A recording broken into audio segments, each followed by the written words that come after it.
Si Jacob ang ama ni Jose na asawa ni Maria. Si Maria naman ang ina ni Jesus na tinatawag na Kristo. Ganito ang pagkapanganak kay Jesucristo. Si Maria na kanyang ina at si Jose ay nakatakda ng pakasal. Ngunit bago sila nakasal, si Maria ay natagpo ang nagdadalang tao. Ito'y sa pamamagitan ng Espiritu Santo. Isang taong matuwid itong si Jose na kanyang magiging asawa. Ngunit ayaw niyang mapahiya si Maria.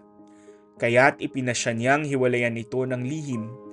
Samantalang iniisip ni Jose ito, nagpakita sa kanya sa panaginip ang isang anghel ng Panginoon. Sabi niya sa kanya, "Jose, anak ni David, huwag kang matakot na tuluyang pakasalan si Maria, sapagkat siya'y naglihi sa pamamagitan ng Espiritu Santo. Manganganak siya ng isang lalaki, at ito'y pangangalanan mong Jesus, sapagkat siya ang magliligtas sa kanyang bayan sa kanilang mga kasalanan." Nang magising si Jose, sinunod niya ang utos ng anghel ng Panginoon. Normal sa tao na matakot o mangamba kapag may isang pagsubok na dumating na hindi inaasahan. Kahit naman sino ay magigitla kung maayos ang takbo ng mga bagay-bagay at biglang may darating na hamon. Madalas, ang pinakamadaling solusyon dito ay ang pagtakas.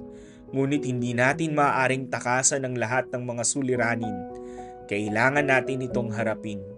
Tulad ni San Jose, kailangan nating magising sa katotohanang ang mga pagsubok na ito ay bahagi ng dakilang plano ng Diyos. Walang mangyayari sa balat ng lupa, kundi ang kabutihang kanyang ninanasa. Ituon natin ang ating mga puso sa dakilang kalooban ng Diyos, sapagkat sa bandang huli, ito ay magdudulot ng minimithing tuwa at ligaya.